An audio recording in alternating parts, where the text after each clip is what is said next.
if you want to take an anytime goal scorer, it would definitely be Jonathan David. Schaffelberg is another one of my picks. So in this match here, we are definitely going to get St. Clair. This is confirmed. St. Clair is our goalkeeper for this match. This is the absolute guaranteed lineup that you will see. And Buchanan or Buchanan, this guy here, he's already on like a 2. He's got 2 or 3 goals already. He's leading Canada in our goals for. But yeah, I would even put him as a anytime goal scorer. But you know, if you look at his stats, I'm sure he's got a yellow card somewhere, right? He played the full 90 minutes his last match.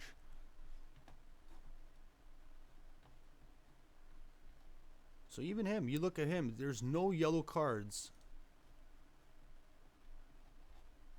in his last 5 international or national matches here, which is very odd because Canada plays quite the scrappy game, and I'm expecting somebody on this team to catch a card.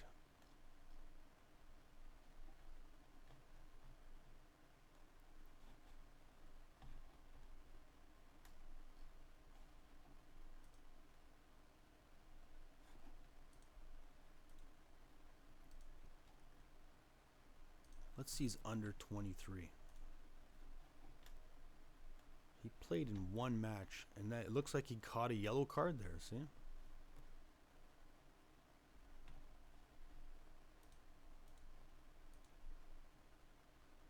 Now he's just signed with Inter Milan, right?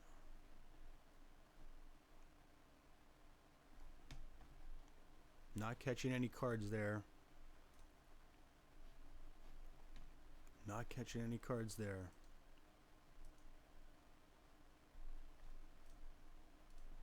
If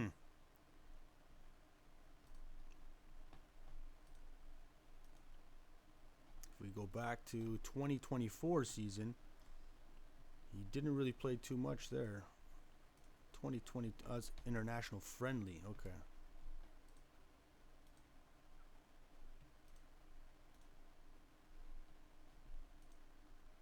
I think he was injured there. But he does catch cards, man, you know. That was in the 2021, they said, right?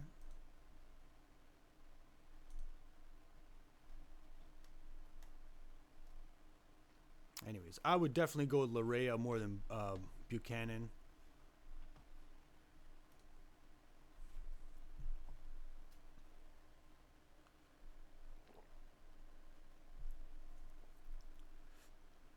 Definitely Cornelius is an option, and this person here, D. Figueroas.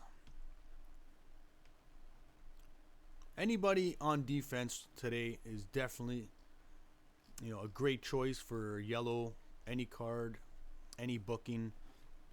Same with Guatemala. I don't see this game being played in the midfield.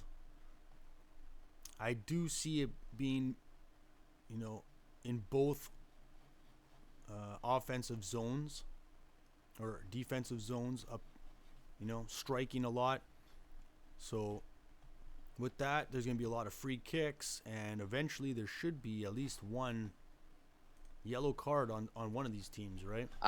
Fill us in on the opponents for our men's national team, Guatemala, who did manage to get through their group. Yeah, and the group wasn't like, if there was a soft group in this Gold Cup, it was the one Guatemala was in. When you look at the match of Panama was at the top of that group. They had Guatemala, Jamaica, and Guadalupe. Jamaica, I guess, would be the disappointment of that. They are better than that. Guatemala, as a soccer nation right now, they're ranked 106th in the world. Like, this isn't an opponent that should be a challenge for Canada.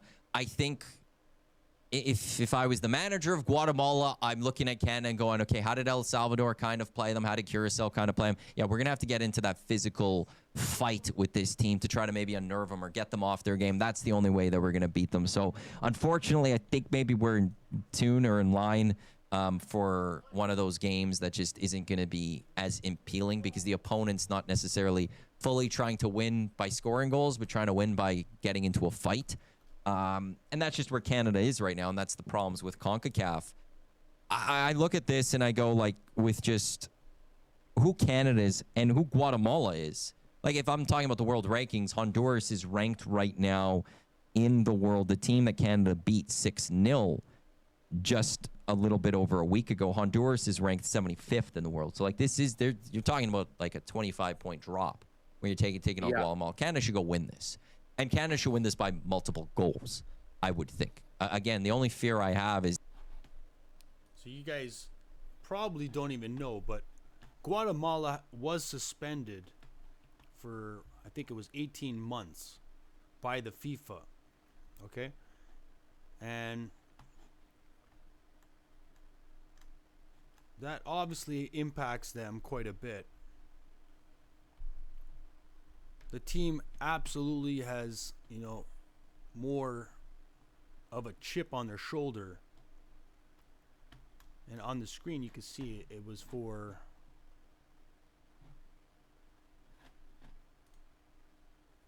political interference. Right there in 2016. These guys got suspended by FIFA.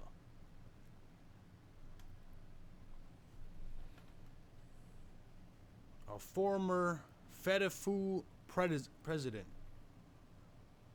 Brian Jimenez, pled guilty in July to racketeering charges after receiving hundreds of thousands of dollars in bribes to award lucrative marketing rights to his country's World Cup qualifying matches to a Florida-based company.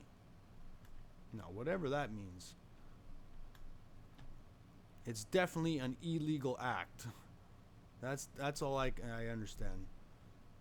It is a very serious situation. Financial support will end, as will training courses.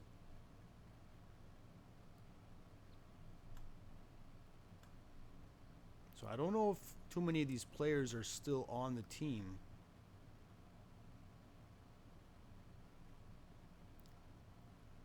Carlos Ruiz. Let's see if Carlos Ruiz is on the team still here.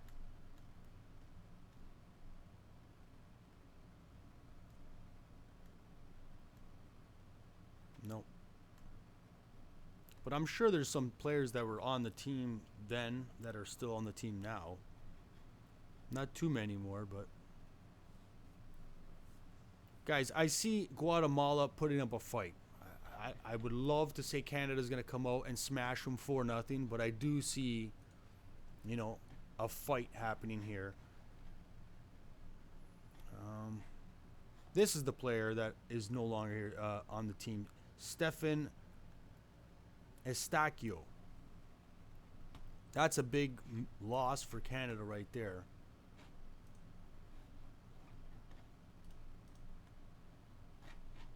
So this Miller, I don't think Miller's on the plane. He's not getting the start. But I was thinking Miller might be a good choice for anytime booking.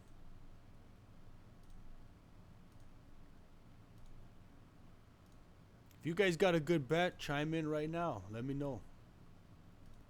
I'd love to hear what you guys are thinking about this match.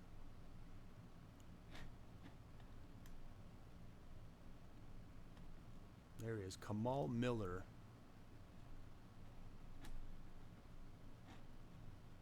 (28 years old, defender. Looks like he gets bookings quite a bit. 14 starts, 4 yellow cards, 1 red card. You gotta absolutely think this guy is a candidate for a card. He even has a yellow card, recently for Team Canada. So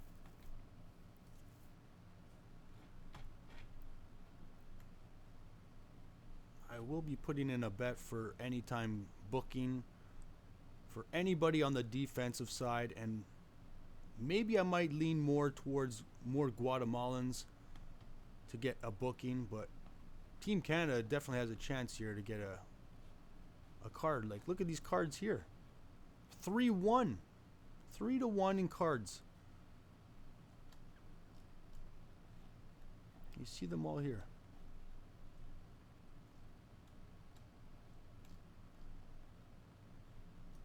And Team Canada, it was Miller that got it.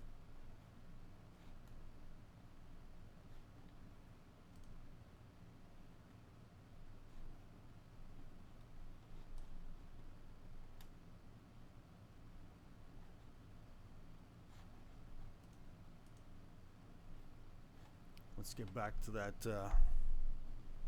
Let's see what these guys are saying on Is the that podcast. if this is just a good street brawl that comes out, that maybe messes with things. But like, I also expect and want Canada to come out and be pissed off about their last two games, where until the 2 red cards came, like, it wasn't great to start against El Salvador, and they got the draw against Curacao because they weren't good enough.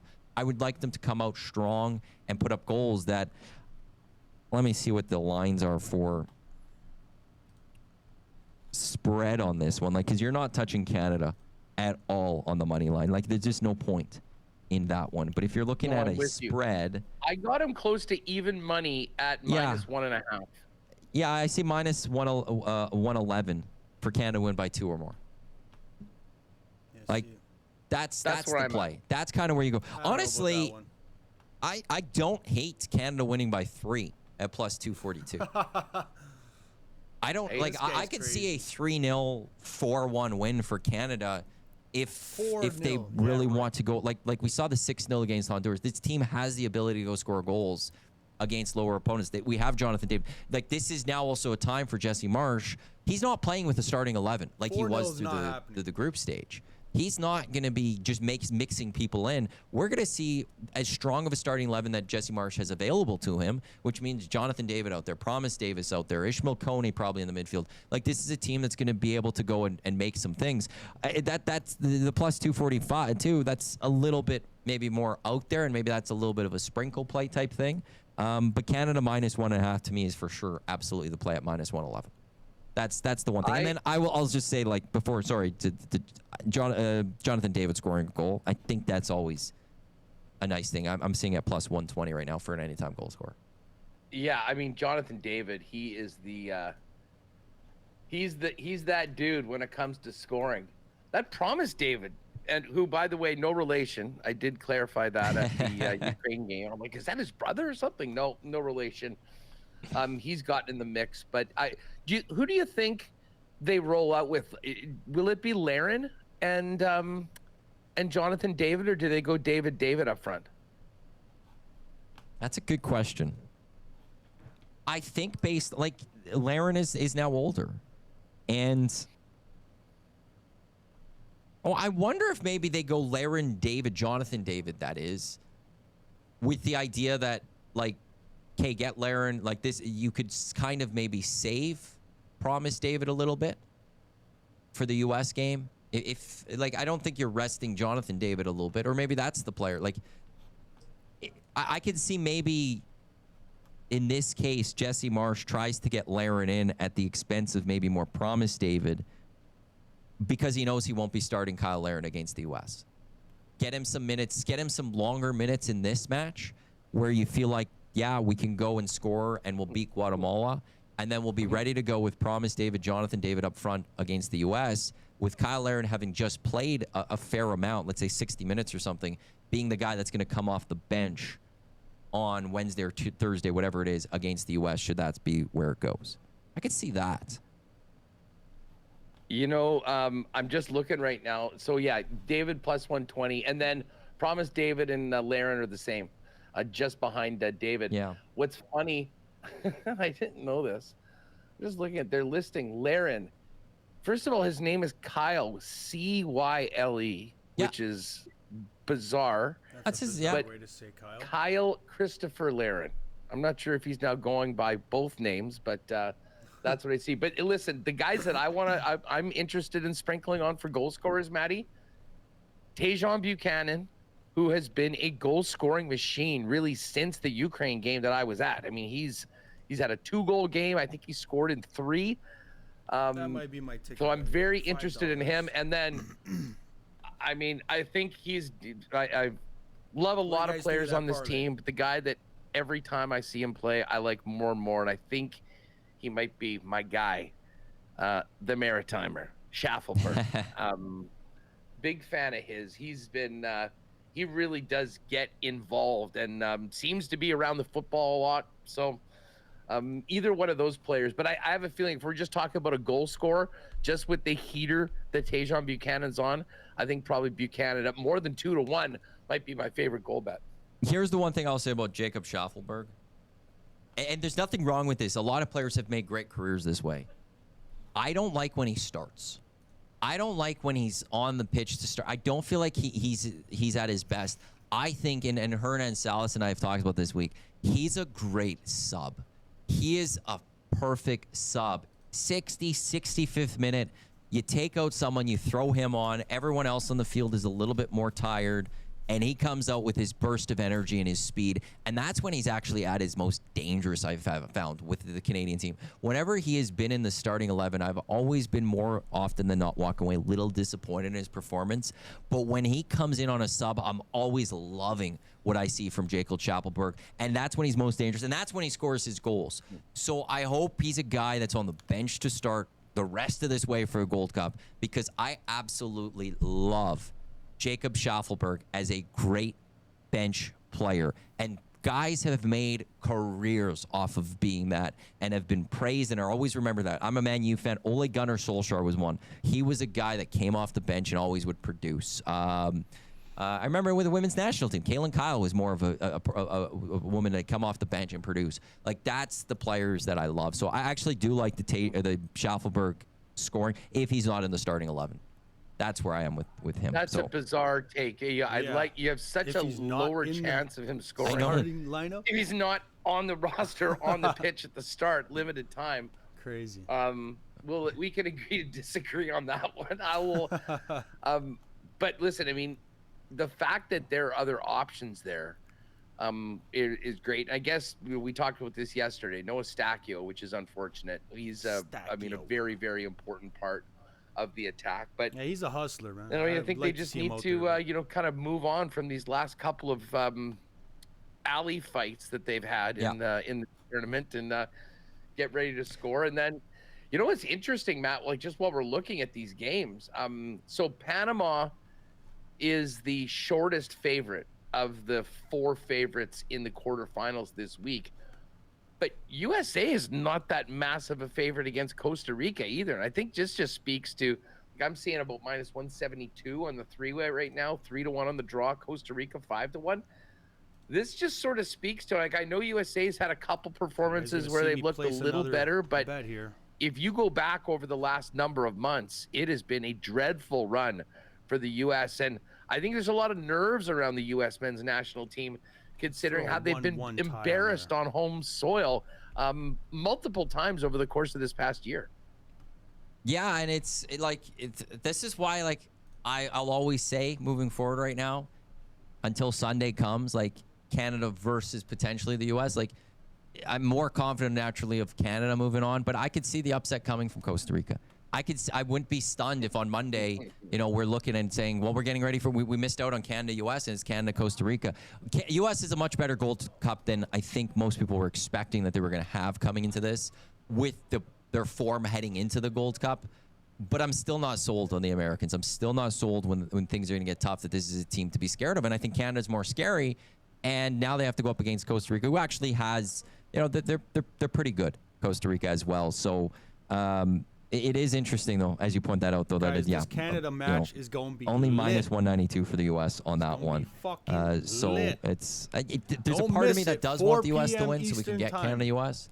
But then there's a large part of me, the more suffering the U.S. has to go through, the happier I am. Well. So lose to Costa Rica and let them lose their minds over that one. Also, Canada, leading up to the World Cup, they announced yesterday that they'll be going and taking on Colombia, who are ranked 14th in the nation right now in a Canada friendly in could meet October. USA So they've actually got July if they could get 2nd. through Guatemala, Right after Canada's Day. let's say they get to a Gold Right Cup after final. I'm not going to say Canada they win Day, the Gold Cup final, and but let's say they just get there. before They could have a nice July little run 4th. throughout the rest of 2025 as they get ready for What the a World Cup day that next would year, be. where they take on the U.S., they take on the Americans. They've got Romania, who are ranked 45th. They've got Wales, who are ranked 29th.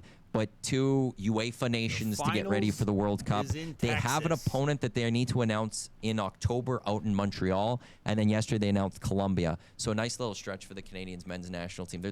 I'll give Canada Soccer credit right now. They're doing a nice job filling out a fixture schedule coming up for Canada to best prepare for our World Cup when you don't have to go and qualify. So again, Canada, Guatemala, 2 o'clock Edmonton time, 3 o'clock Looking for Winnipeg time Sabalenka on right now. Sunday. With the chance to move on to the semifinals of the Gold Arena. Cup. I do want to get to Money in the Bank for you. I don't know if you're ready to have some thoughts on that yeah, one. we can. Let's move on to something else here.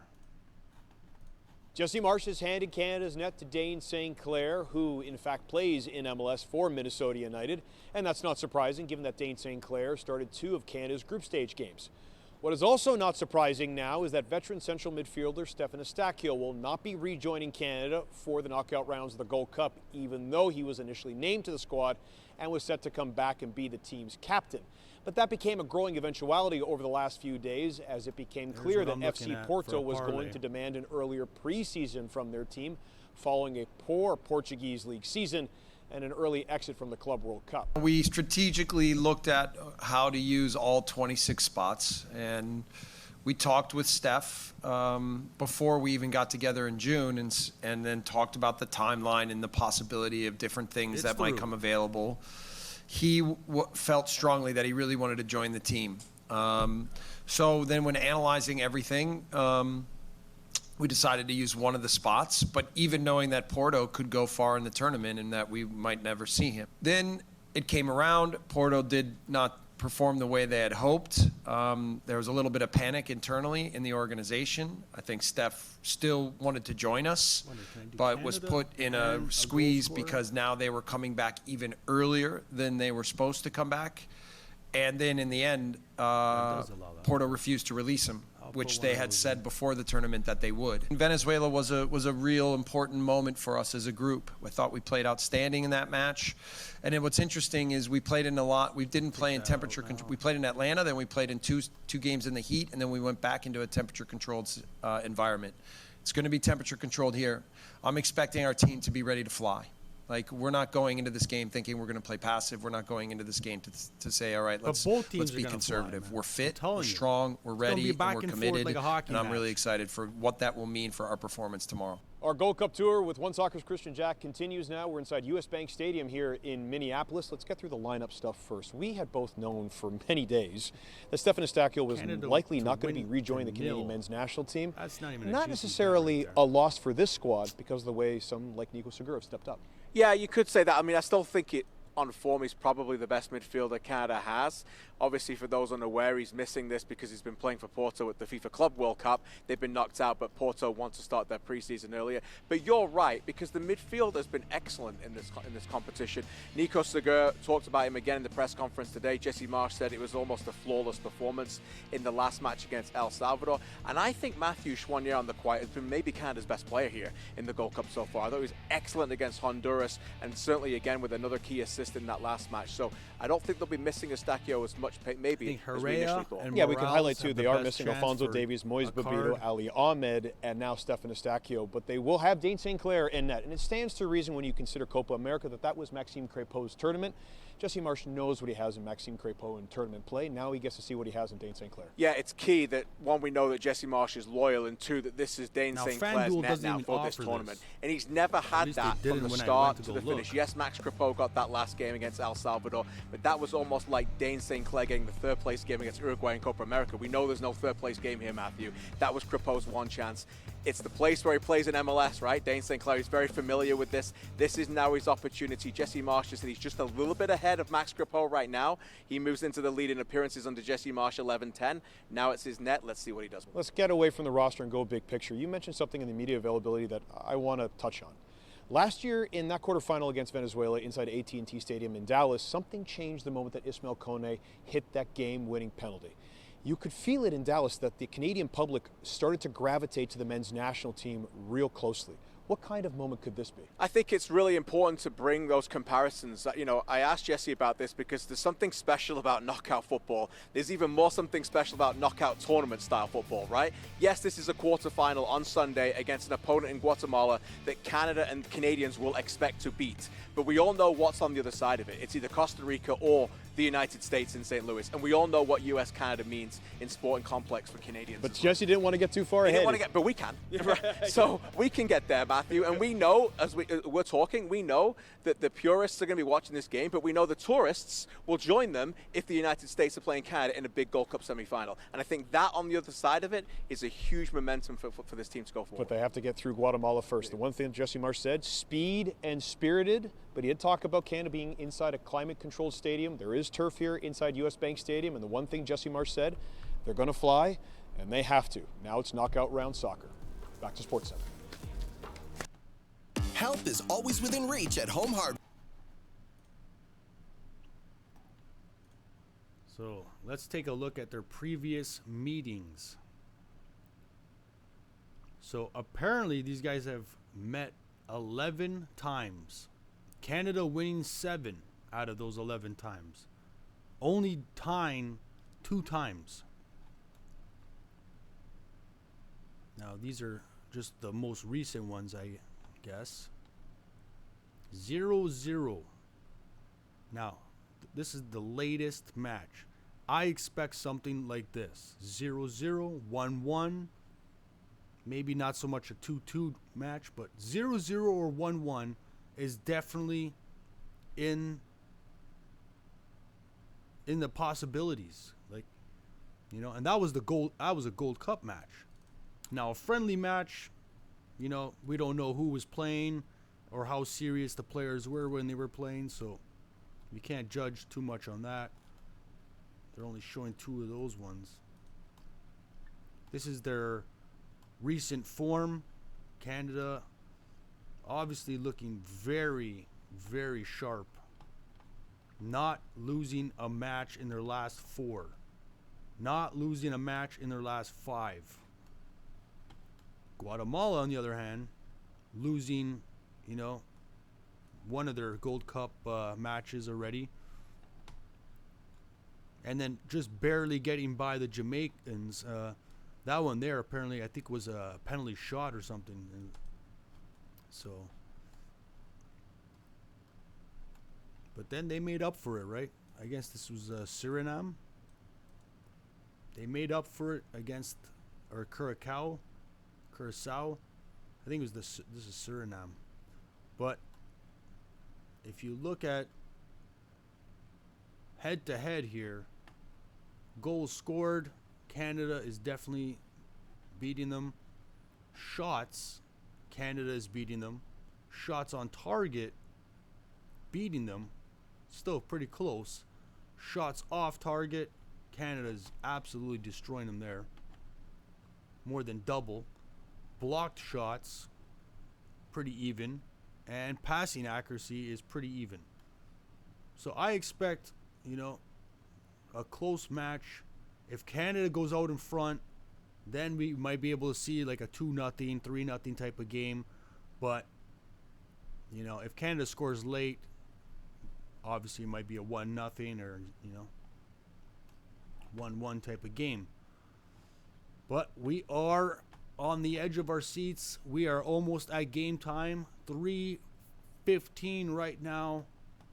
We got 45 minutes till kickoff. What do you guys think?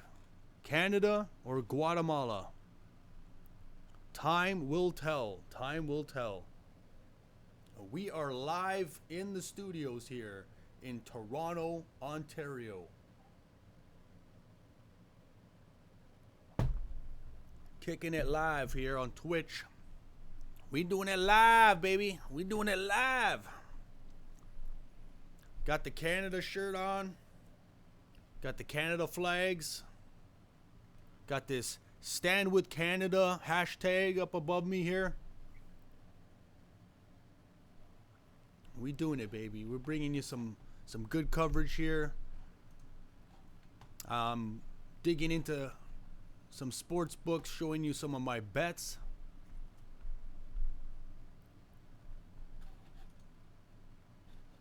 Let me drop another bet here.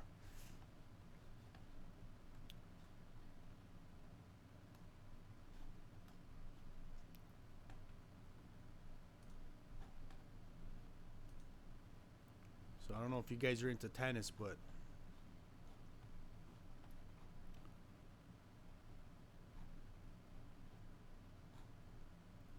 now was it Madison Keys that won the Wimbledon last year?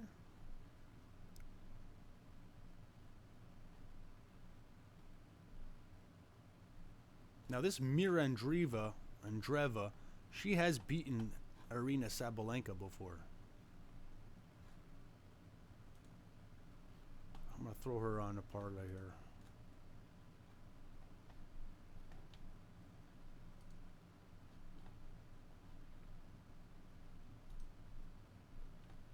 Let's go with Mr. Carrot. Gold Cup.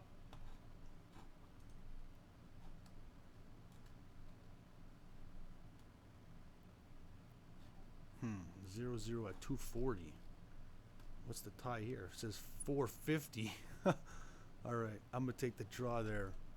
I'm gonna take the draw in USA and Costa Rica as well. If I took all three, look at that, man. I'm gonna take all three. All three ties. A real big underdog for Wimbledon, the women's. Yannick is not a big underdog, but look at that parlay right there. Just that parlay alone would bag you $5,000 on a $1 bet. 5 picks, $5,000.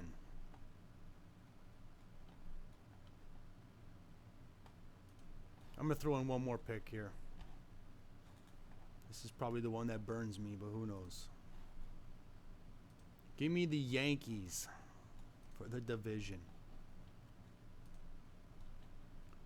We're liking the Yankees this year. Not Toronto Blue Jays, not the Tampa Bay Rays, the New York Yankees. It looks like Detroit's running away with this one.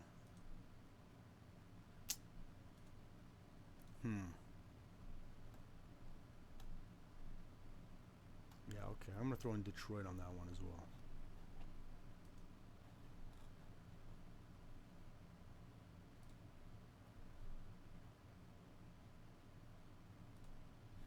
What is the odds? 7,000 to 1?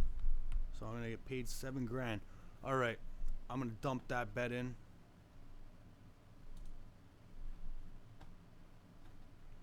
You can see it went through.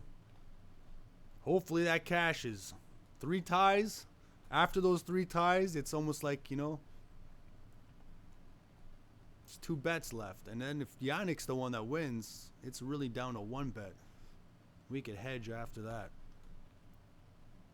If you guys are watching along, hit the like, sub, share it up, repost. Do what you got to do.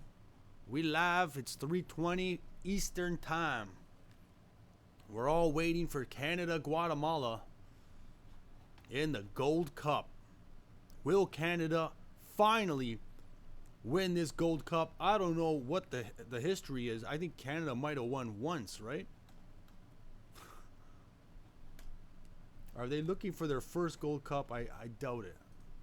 I think Canada has won.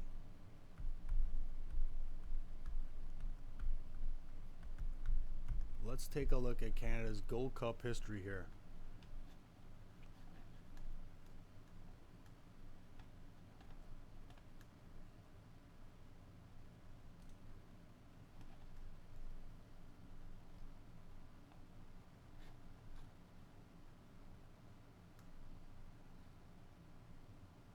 Now, the Gold Cup I know has been around since '91. I guess you gotta type winners.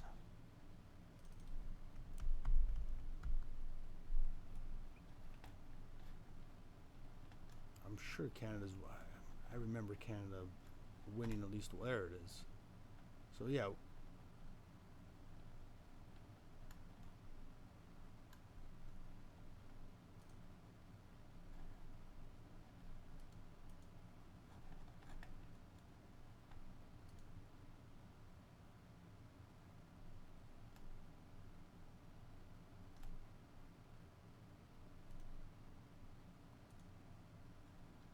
We are looking for the list of winners for the Gold Cup here. 1991, USA. 93, Mexico. Mexico. There it is in 2000. So we got one there. But ever since 2020, ever since 2000, so we got one. One honor.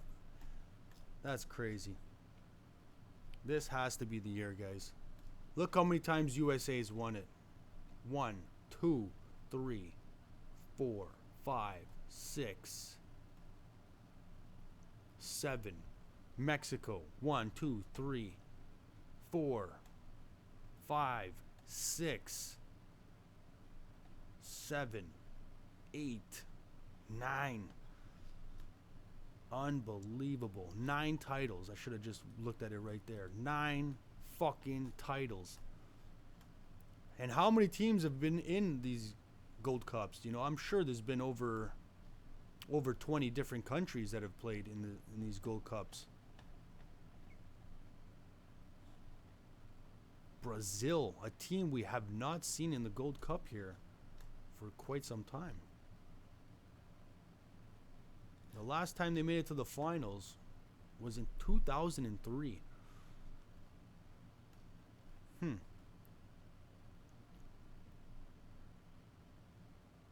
it's crazy. Brazil obviously was in it a couple times, or more than a couple times. You would have thought Brazil would have won a Gold Cup.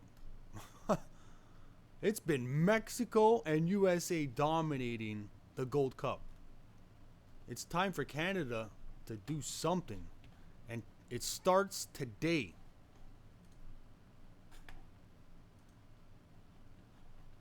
So here's some quotes from our coach. I believe this is from our coach here. Venezuela was really important moment for us. We thought we played outstanding in that match. Now, this is 2025, guys. It's crunch time for the Canadian men's national team.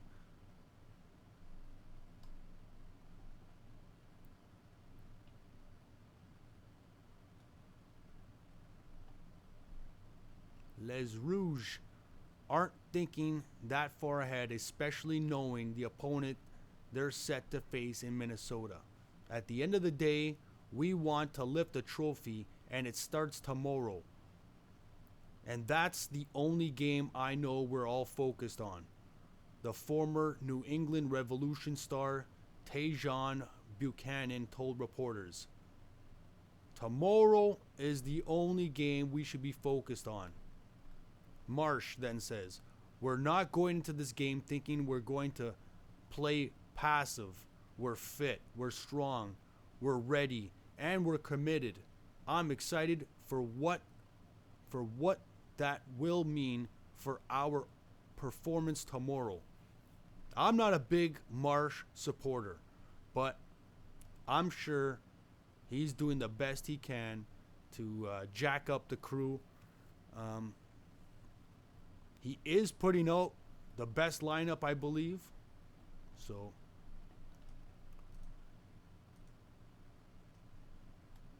this tournament is different. The expectation is for us to be more dominant. And I think for the most part, we've been able to manage that. I think we've done that in terms of continuing to understand our tactical responsibilities, discipline, and nuances. And I guess they posted something there. It was with a picture on Twitter. Together in the Twin Cities. And then they're saying how our goaltender here, Dane St. Clair, has just made the MLS All-Star roster. And then they state that he's confirmed in net today. Dane has been outstanding in the tournament and clearly in training also. Very, very strong, Marsh said. He has done enough to earn this opportunity and in this knockout stage.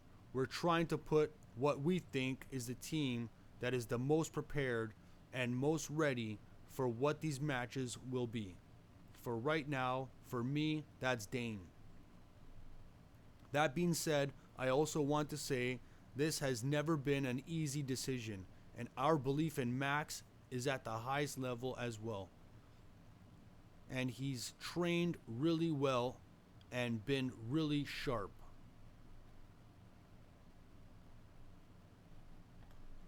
Guys, I'm really stoked. I'm jacked for this fucking match. I think it's going to be an absolute fireworks show. My question is Alphonso Davies in the locker room right now? Is he with the team? Is he bringing that moral support? I don't know. If you guys have that answer, please let me know. But let's take a look at FanDuel and see if they have included the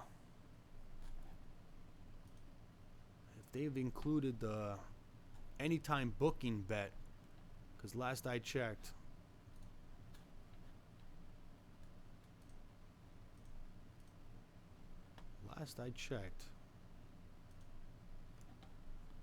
they did not have.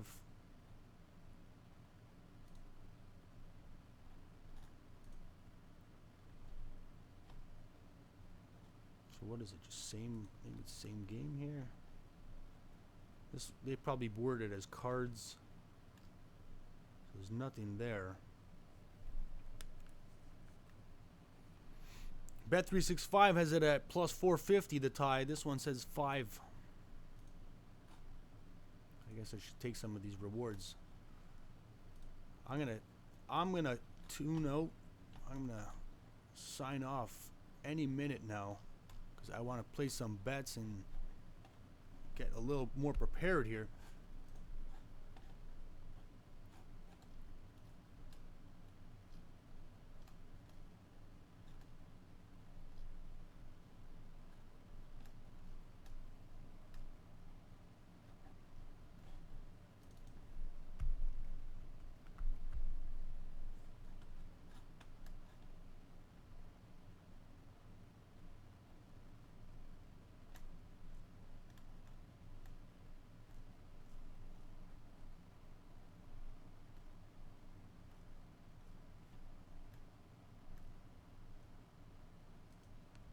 But in that U.S. match, I definitely think that one is going to be obviously a fireworks show.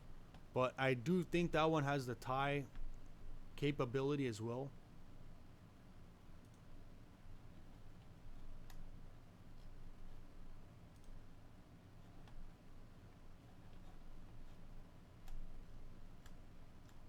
I'm looking on YouTube and I'm not seeing anything related to pre-game show or anything right now.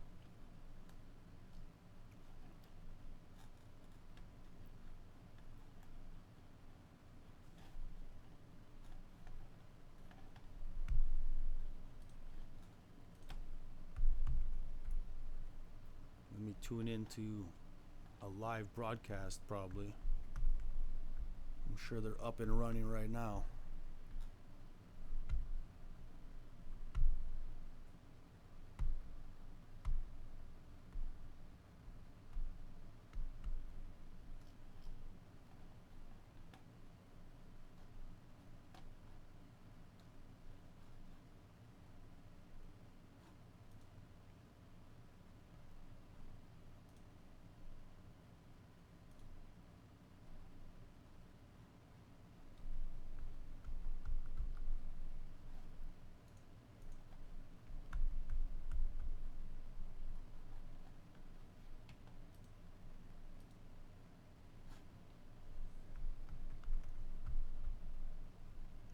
Canada and Guatemala.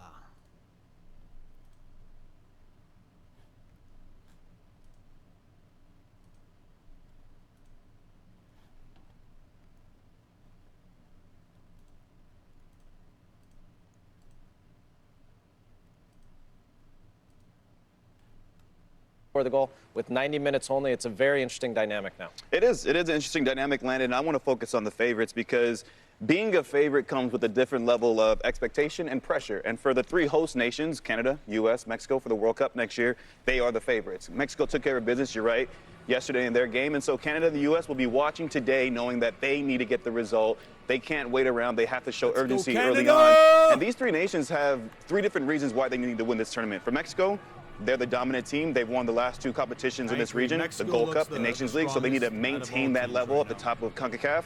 For the U.S., they need to regain that winning feeling, give some confidence and belief to this fan base, and more importantly, to their manager, Mauricio Pochettino. And for Canada, Jesse Marsch has come out and said it. That man right there, Richie Larea, and a few other players from this Canada group have all come out and said, we need a win, we need a title, we need a trophy to kind of validate the progress and all the steps in the right direction that they've been taking, that this team has been taking, Lex. Yeah, this is a big Sunday of soccer. This is an interesting Sunday of soccer, and ultimately this is a fun Sunday of soccer. And when you look at these teams, when you look at Canada versus Guatemala, when you look at the United States versus Costa Rica, as always said, there are clear favorites in Canada and the United States. And for either Canada or the United States to lose today to these opponents, to these particular opponents at this time, would be an absolute failure. To your point, Landon, you're going to need patience. That's important in a game like this, where the fact is, whether it's Canada or whether it's the United States, I think they're going to have a lot of the possession versus Guatemala and Costa Rica, respectively. But you can't get frustrated as you're being patient and do things that you haven't done through the group stage. You can't let them hang around. You have to be ruthless with the opportunities that you're going to get, because you have all the possession, the opportunities that you're going to get because you're going to have set pieces, the opportunities that you're going to get because you're creating them in the flow of the game. And then, ultimately, it's you bury them early and don't let them up. They will have seen what happened yesterday. They will understand about going right to penalties. As the time clicks on, more angst and frustration can accumulate, so you can't let that happen. Get it done early. I did the Mexico game yesterday. The first half, they were patient, but there was no urgency. Second half, they came out. They were patient with the ball, but there was urgency to go get the goal. They got the first goal, got the second goal. It was over, and that's, if you're Canada, the U.S. today, has to be the case. Don't play with your prey. Don't play with your food. Don't play with it. Just take it, finish it. And again, it's a wounded Costa Rica side, right? If you're the U.S., hit them hard, hit them early, hit them often, and put them out of their misery early on. Canada, they're going to, again, be leaning on their all-time leading scorer, the captain, Jonathan David, on target last time out against El Salvador. And here was his manager, Jesse Marsch, just moments ago.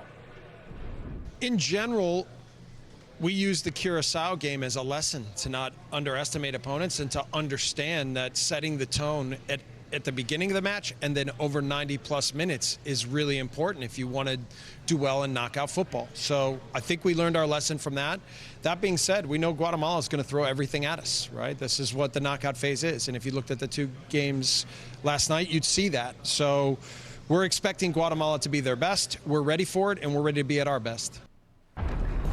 Canada fell to the U.S. in the quarters of the last Gold Cup. Still to come, we're going to check in with Jenny Taft, who has the latest ahead of the Americans' clash with Costa Rica. Some rough sleeping conditions in Minneapolis last night. Yeah, Jenny's going to be like a weather reporter here. Did you hear what was happening in Minneapolis last night? No. What's that? Tornado warnings. That's why I live in San Diego. Oh, thank you. And we'll check in on Malik Tillman. Yeah, time is now for that young man. Fire issues, you got earthquakes. The itch and rash of moderate to severe eczema disrupts my skin. Despite treatment, it's still not under control. But now I have Rinvoq, a once-daily pill that reduces the itch and helps clear the rash of eczema fast. Some felt significant itch relief as early as 2 days. And some achieved dramatic skin clearance as early as 2 weeks. Many saw clear or almost clear skin. Plus, many had clearer skin and less itch, even at 4 years. Rinvoq can lower ability to fight infections. Before treatment, test for TB and do blood work. Serious infections, blood clots, some fatal. Cancers including lymphoma and skin, serious allergic reactions, GI tears, death, heart attack, and stroke occurred. CV event risk increases in age 50 plus with a heart disease risk factor.